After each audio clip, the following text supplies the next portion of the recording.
भारतीय जनता पक्षाने हा निर्णय केला की आम्ही सत्तेच्या पाठीमागे नाही आहोत, कुठल्या तरी मुख्यमंत्री पदाकरता आम्ही चालत काम करत नाही आहोत. ही तत्वांची लढाई आहे, ही हिंदुत्वाची लढाई आहे, ही विचारांची लढाई आहे. आणि म्हणून भारतीय जनता पक्षाने हा निर्णय केला की श्री एकनाथ शिंदे साहेब यांना भारतीय जनता पार्टी समर्थन देईल आणि श्री एकनाथ शिंदे हे मुख्यमंत्री होतील.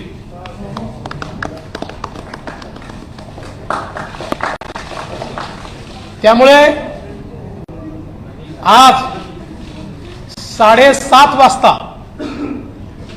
श्री एकनाथ शिंदे यांचा एकट्याचाच शपथविधी या ठिकाणी होईल. लवकरच पुढची कारवाई करून मग आम्ही एक्सपान्शन करू.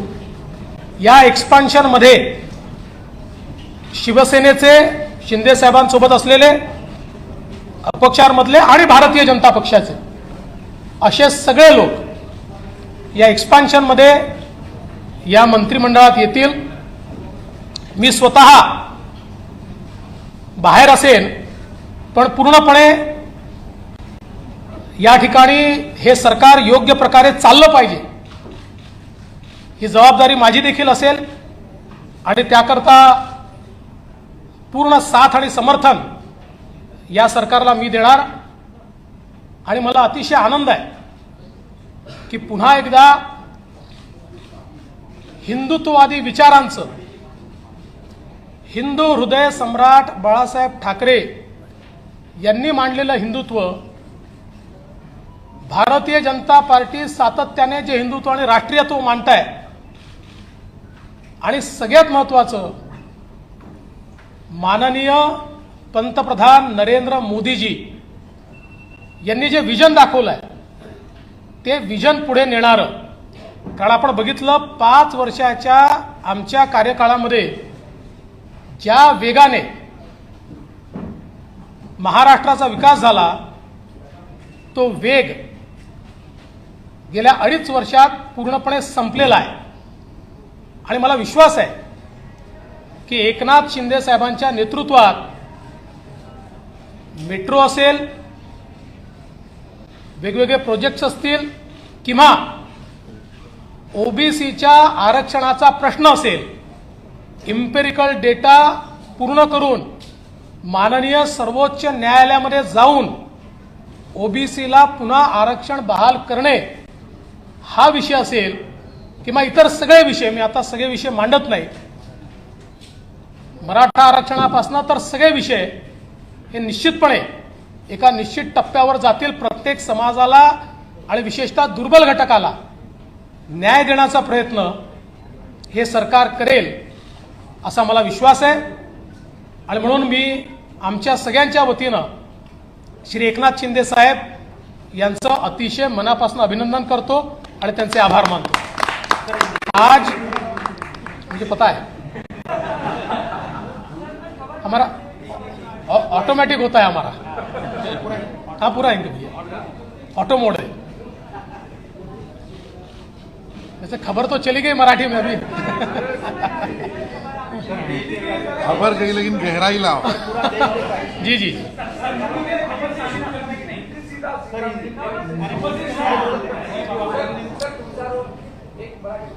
देखिए 2019 में भारतीय जनता पार्टी और शिवसेना साथ में चुनाव लड़ी. माननीय प्रधानमंत्री जी के नेतृत्व में हमें पूर्ण बहुमत मिला. बीजेपी को 106 सीटें, शिवसेना को 56 सीटें और कई अन्य लोग हमारे साथ आए. 170 तक हमारी मेजॉरिटी जा रही थी. माननीय प्रधानमंत्री जी ने चुनाव के दरमियान भारतीय जनता पार्टी के मुख्यमंत्री का नाम भी ऐलान किया था, सबको मंजूर भी था. किंतु चुनाव के बाद शिवसेना के नेताओं ने यह निर्णय किया कि हिंदू हृदय सम्राट शिवसेना प्रमुख बाळासाहेब ठाकरे जी ने जिन विचारों का जीवन भर विरोध किया, जीवन भर जिनसे लड़ाई की और जिनके बारे में वो कहते थे कि अगर इनके साथ जाना पड़ा तो मेरी दुकान बंद कर दूंगा, ऐसे लोगों के साथ अलायंस किया। और उसके बाद 2.5 साल हमने एक सरकार देखी जिसमें न कोई तत्व थे, न कोई विचार था, न कोई गति थी, न कोई प्रगति थी। जो सरकार चालू इंफ्रास्ट्रक्चर के प्रोजेक्ट्स को बंद कर रही थी, जो सरकार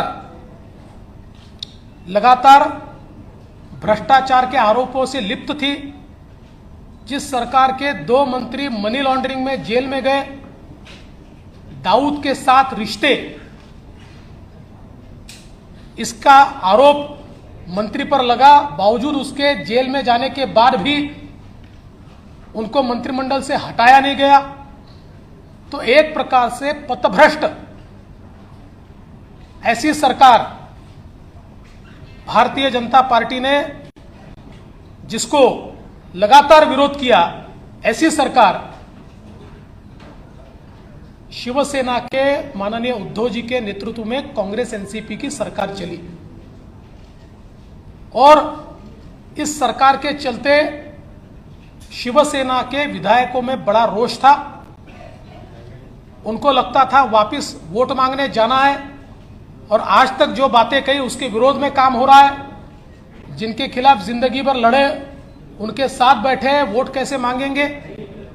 साथ ही में उनकी कॉन्स्टिट्यूएंसी में उनके खिलाफ जो हारा, उसको पैसा मिलता था, फंड्स मिलते थे, और ये सारी चीजों से एक बड़ा अंद्रेस था।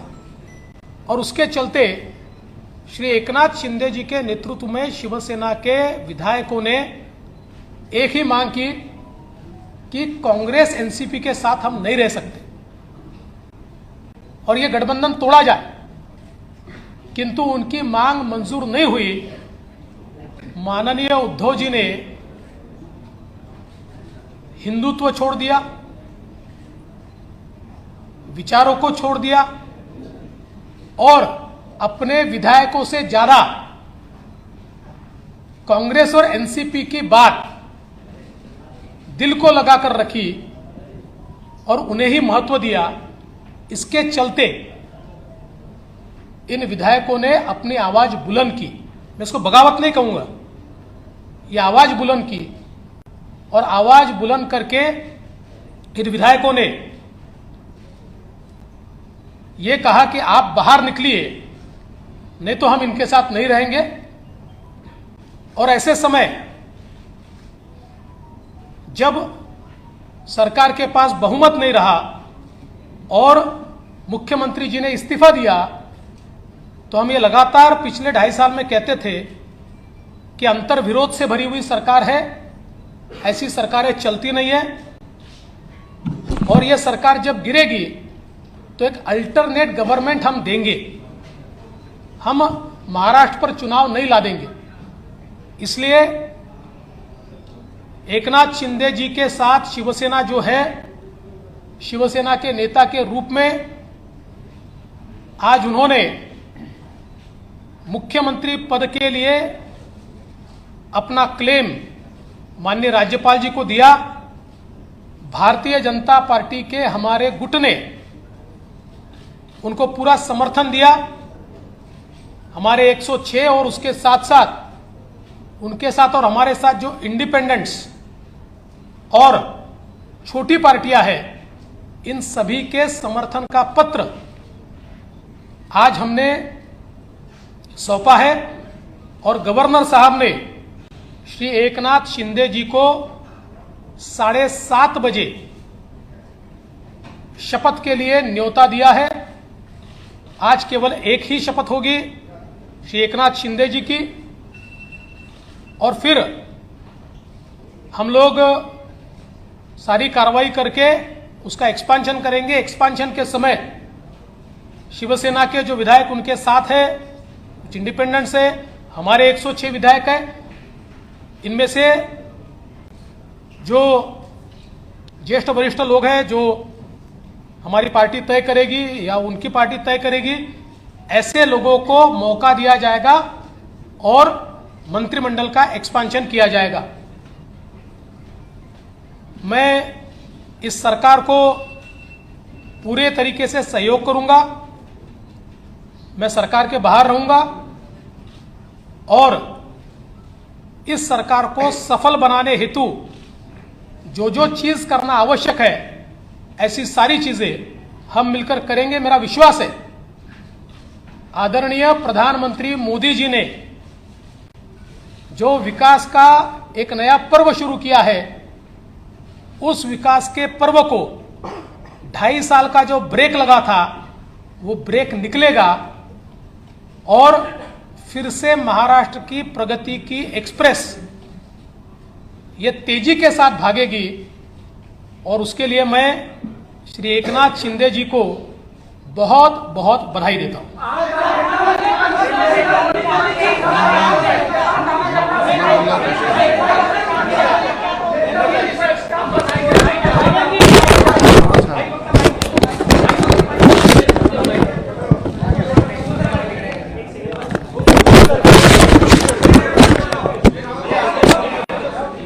चालू है कल?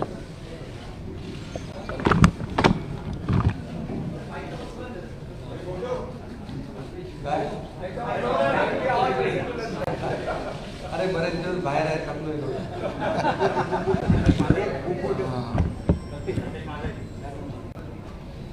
आजच्या पत्रकार परिषदेमध्ये उपस्थित राज्याचे विरोधी पक्षनेते देवेंद्र फडणवीस साहेब आणि सर्व इतर मान्यवर आणि पत्रकार बांधव,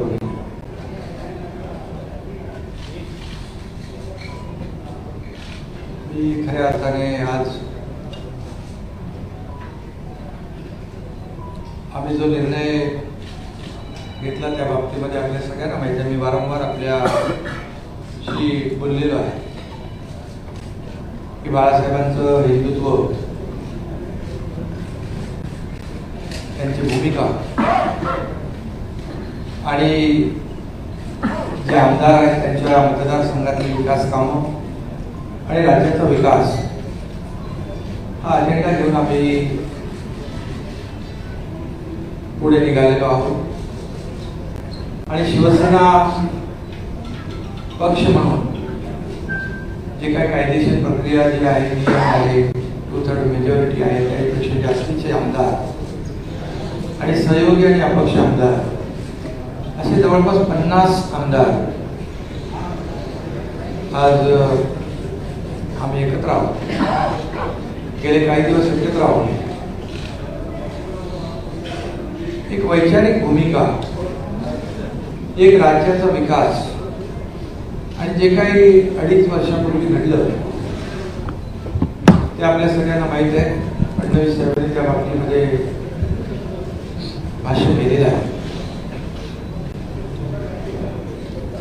गेल्या काही काळामध्ये आम्ही मुख्यमंत्री महोदयांना, आमदारांनी देखील आपल्या मतदारसंघातल्या समस्या असतील, विकास प्रकल्प असतील, अडचणी असतील, या बाबतीमध्ये वारंवार माहिती दिली आणि करावयाची दुरुस्ती याची मागणी देखील केली. मी देखील अनेक वेळा त्यांच्याबरोबर चर्चा केली. जी काही आपली नैसर्गिक युती होती, आपण एकत्र निवडणुका लढवल्या आणि त्यानंतर महाविकास आघाडी स्थापन झाली. परंतु त्या बाबतीमध्ये आमदारांमध्ये असलेली जी काही नाराजी होती आणि मतदारसंघामधले जे प्रश्न किंवा पुढच्या निवडणुकीमध्ये निवडणूक लढवणे किंवा जिंकणे यामध्ये देखील येणाऱ्या अडचणी, हे सगळं लक्षात घेऊन आणि कुणाला काहीतरी पाहिजे, कुणाला काही मंत्रीपद पाहिजे किंवा आणखी काही वैयक्तिक स्वार्थ असा कुठलाही मनामध्ये न ठेवता आतापर्यंतच्या महाराष्ट्रातल्या घटना आपण जर पाहिल्या तर अपोजिशन कडून आपण रुलिंग कडे जात असतो, परंतु हे जे काही घटना आहे ते रुलिंग कडून अपोजिशन कडे जाण्याचा एक प्रकारचा तसं बघितलं तर तशी घटना आहे. कारण मी देखील मंत्री होतो, नगरविकास मंत्री, आणि माझ्यासोबत देखील अन्य मंत्री या मंत्रिमंडळामध्ये काम करत होते. परंतु राज्याच्या हिताच्या दृष्टीने, भविष्याच्या दृष्टीने जे काही घडत होतं, काही मंत्रिमंडळातले सहकारी त्यांच्यावर ज्या काही झालेल्या कारवाया असतील, आणखी अनेक इश्यू होते. महाविकास आघाडीमुळे ते निर्णय घेता येत नव्हते. आता काही आम्ही जेव्हा एक बाळासाहेबांची वैचारिक भूमिका घेऊन पुढे गेलो हिंदुत्वाची, त्यास काही निर्णय झालेले आहेत, त्याचं स्वागतच आम्ही केलेलं आहे. परंतु हे सगळे पूर्वीच आपण करायला पाहिजे होते, परंतु महाविकास आघाडीमुळे काही मर्यादा असू शकतील. पण हे सगळं होत असताना आपल्याला माहित आहे की 50 आमदार म्हणजे 40, 39 आणि बाकी 50 आमदार जेव्हा वेगळी भूमिका घेतात, याचा अर्थ, त्याचं कारण, त्याचं आत्मपरीक्षण करण्याची आवश्यकता होती. कारण एखादा ग्रामपंचायत सदस्य किंवा नगरसेवक देखील आजच्या काळामध्ये अशा प्रकारचं पाऊल उचलताना आपल्याला दिसत नाही. मग एवढ्या मोठ्या प्रमाणावर हे 50 लोक एकत्र येतात.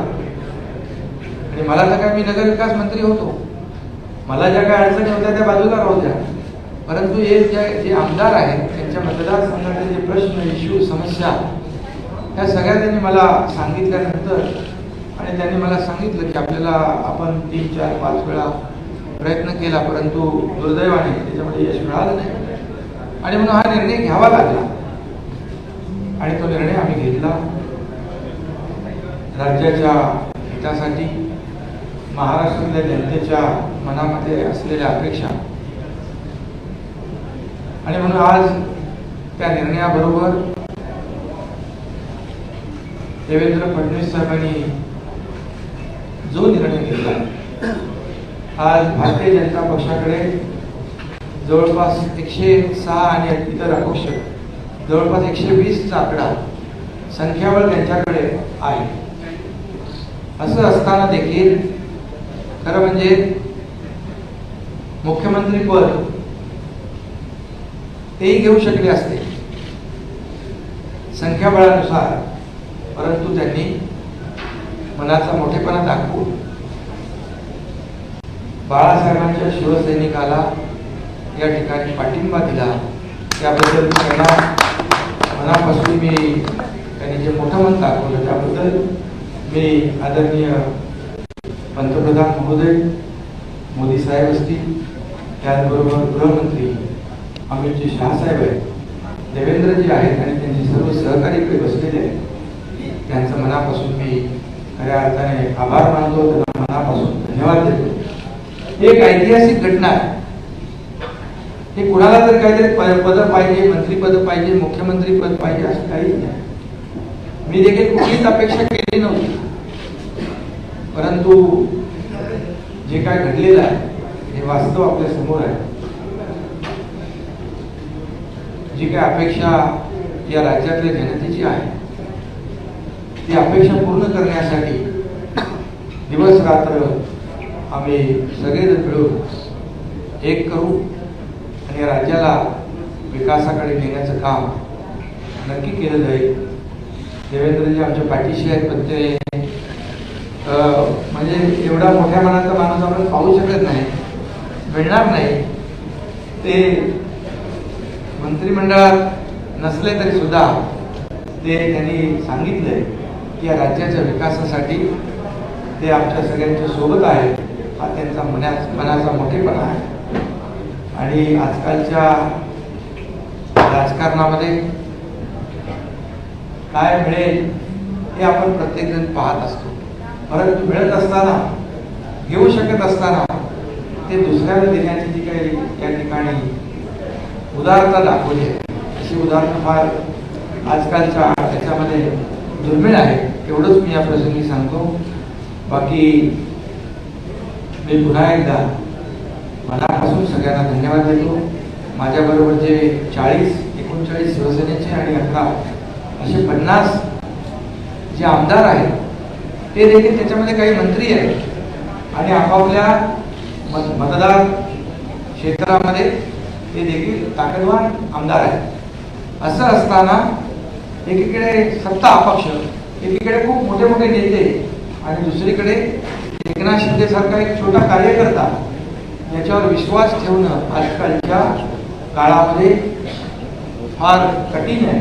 परंतु या सर्व 50 आमदारांनी जी लढाई या ठिकाणी लढलेली आहे, जे एक वैचारिक भूमिका घेऊन, बाळासाहेबांच्या हिंदुत्वाची भूमिका घेऊन, किंबहुना आमचे धर्मवीर आनंद दिघे साहेबांची जी काही शिकवण आहे आम्हाला, जिथे अन्याय होतो तिथे आवाज उचलणं आणि अन्यायाला वाचा फोडणं हे करण्याचं काम या 50 आमदारांनी केलेलं आहे.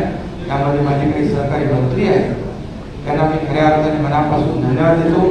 कारण तीच खरी ताकद आज हा इतिहास घडवू शकलेली आहे. आणि म्हणून त्यांनी जो माझ्यावर विश्वास दाखवला आहे त्या विश्वासाला कदापि तडा माझ्याकडून जाऊ दिला जाणार नाही. आणि जे काही त्यांना यापूर्वी आलेले अनुभव आहेत त्याची पुनरावृत्ती देखील होणार नाही अशा प्रकारची ग्वाही मी या ठिकाणी देतो. कारण आता तर आपली ताकद वाढलेली आहे. म्हणजे इकडे 120 आणि ते 50 आणखी किती येतील माहित नाही. तर एक मजबूत सरकार या महाराष्ट्रामध्ये आपल्याला पाहायला मिळेल. आणि त्याला आदरणीय पंतप्रधान महोदयांचं, आदरणीय गृहमंत्री महोदय जे अमित शहा साहेबांचं, नड्डाजी आपले JP नड्डा जे आहेत अध्यक्ष, या सर्वांचं पाठबळ मिळेल. आणि ज्या राज्याबरोबर केंद्र सरकारची ताकद उभी राहते विकासामध्ये कुठलेही अडथळे त्यामध्ये येणार नाही अशा प्रकारचं एक मजबूत सरकार एक या राज्याला आपल्याला पाहायला मिळेल. हे सरकार लोकांच्या मनामधल्या अपेक्षा आकांक्षा पूर्ण करण्यासाठी कटिबद्ध आहे. आणि राज्याची जी काही प्रगती आहे ती वेगाने करण्यासाठी आम्ही सर्वजण प्रयत्न करू. एवढंच मी या प्रसंगी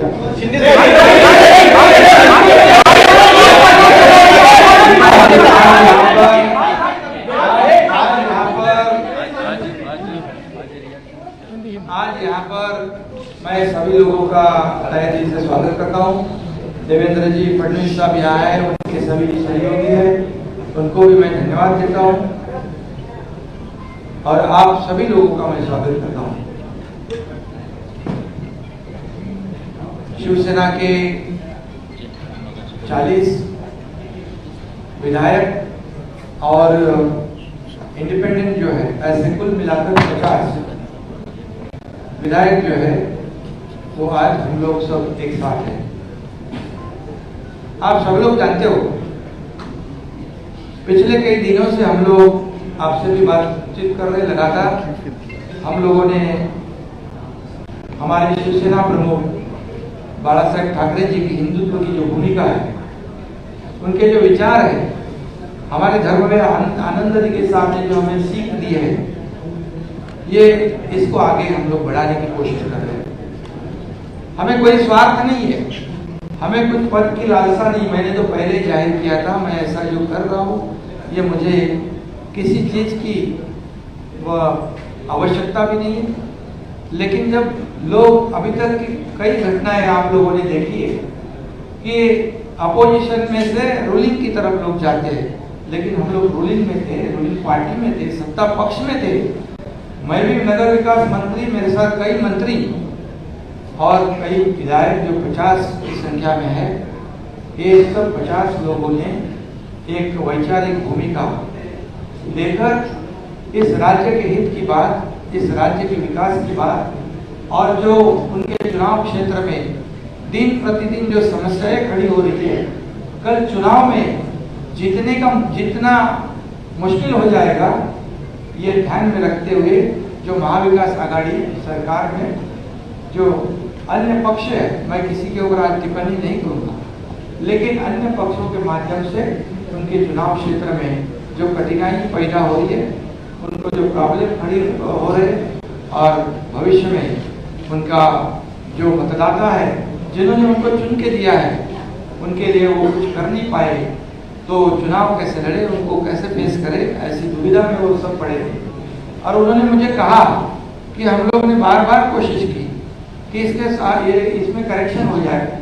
जो हम लोग पहले अलायंस में चुनाव लड़े थे, शिवसेना और भारतीय जनता पार्टी, ये नेचुरल अलायंस है, तो नेचुरल अलायंस के खिलाफ होकर हम लोग ने महाविकास आघाड़ी की है। अब कुछ करेक्शन हो जाए तो ठीक हो जाएगा और दोनों विचारधारा वाली पार्टी जो है इस राज्य का विकास करेगी। लेकिन हम लोगों ने कोशिश की, मैंने भी कोशिश की, लेकिन हमें सफलता नहीं मिली दुर्भाग्य से। और इसलिए ये जो कदम उठाया है ये किसी को मंत्री या किसी, क्योंकि मंत्री हम लोग थे, किसी को कुछ पाने के लिए ऐसा नहीं हुआ। ये निर्णय जो हुआ एक आइडियोलॉजी की बात है, ये बाला साहब ठाकरे जी की हिंदुत्व की बात है और इस राज्य के विकास की बात है। इसे हम एजेंडा आगे लेके जा रहे थे और आज मैं धन्यवाद दूंगा। देवेंद्र जी ने अभी यहाँ पर कहा कि हम लोग बाला साहब ठाकरे जी के शिव सैनिक को समर्थन दे रहे हैं। ये उनके दिल का बहुत बड़प्पन है। ऐसा कभी कोई करता नहीं जिसके पास 120 विधायक है, जिसके पास 120 विधायक होने के बावजूद ऐसा कोई ग्राम पंचायत और नगर सेवक का पद भी नहीं छोड़ता है। ये तो मुख्यमंत्री पद है और ये आज उन्होंने शिवसेना प्रमुख बाला साहब ठाकरे जी के एक सैनिक को एक सपोर्ट किया है। इसलिए मैं आदरणीय पंतप्रधान नरेंद्र जी मोदी साहब को धन्यवाद देता हूं, उनका आभार मानता हूं। वैसे ही मैं गृह मंत्री अमित जी शाह साहब को भी धन्यवाद देता हूं, उनका आभार व्यक्त करता हूं। जेपी नड्डा जी अध्यक्ष, उनका भी धन्यवाद। और खास करके मैं देवेंद्र जी को धन्यवाद देना चाहता हूं क्योंकि वो खुद भी इस पद को प्राप्त कर सकते थे, लेकिन उन्होंने कहा है मैं भले मंत्रिमंडल में नहीं, लेकिन मैं इस राज्य के विकास के लिए सरकार के साथ हूँ। ऐसा जो इस राज्य में नहीं बल्कि देश में ऐसी मिसाल एक मिसाल होगी और आज के जमाने में ऐसा करना मुझे नहीं लगता ऐसा कोई कर सकता है। और इसलिए मैं उनको धन्यवाद देता हूँ, उनके सभी सहयोगी जो है उनको भी धन्यवाद देता हूँ। इतना ही मैं कहूँगा, जो विश्वास भारतीय जनता पार्टी ने हमारे जो 50 विधायक हैं उनके ऊपर जताया है, आदरणीय पंतप्रधान महोदय जी ने, आदरणीय केंद्रीय गृह मंत्री महोदय जी ने, भारतीय जनता पार्टी के अध्यक्ष उन्होंने जो विश्वास जताया है उसको निश्चित रूप से हम लोग सार्थ करने की कोशिश करेंगे। और जो 40 और 10-50 विधायक जो है उनके बलबूते पर ये हम लोग यहाँ तक लड़ाई लड़ी है, एक वैचारिक लड़ाई है। और उनको भी मैं धन्यवाद दूंगा कि एक तरफ पूरी सत्ता है, एक तरफ पूरी सरकार है, एक तरफ बड़े बड़े नेता है। मैं तो उनके सामने एक छोटा कार्यकर्ता के रूप में मैं अपने आप को समझता हूँ, लेकिन 50 लोगों ने मुझ पर जो विश्वास और जो भरोसा जताया है उसे कभी भी मैं बिल्कुल तोड़ूंगा नहीं, उस पर खरोच भी नहीं मैं आने दूंगा। और उनको पहले जो अनुभव आया है पिछले 2.5 साल में उसकी पुनरावृत्ति नहीं होगी, इसकी भी मैं पूरी तरह खबरदारी लूंगा। इतना ही कहूँगा और राज्य को आगे बढ़ाने के लिए जो भी करना है विकास के लिए हम सब आप लेकिन हमारे साथ रहिए। एक मिनिट पहिले सगळ्यात पहिल्यांदा आपल्या माध्यमातून मी आमच्या तमाम कार्यकर्त्यांना विनंती करणार आहे, पाऊस खूप आहे, मांडव टाकलेला नाही आहे, कोणाला निमंत्रण जाऊ शकत नाही आहे, त्यामुळे छोटा शपथविधी सोहळा होत असल्यामुळे सगळ्या कार्यकर्त्यांची मी माफी देखील मागतो। भाजपचे असतील, एकनाथजींसोबत असलेले शिवसेनेचे असतील की कोणालाही प्रवेश या ठिकाणी मिळणार नाही, त्यामुळे कोणी इथे येण्याचा प्रयत्न करू नये असंही मी आपल्या माध्यमातून त्या सगळ्यांना विनंती करतो।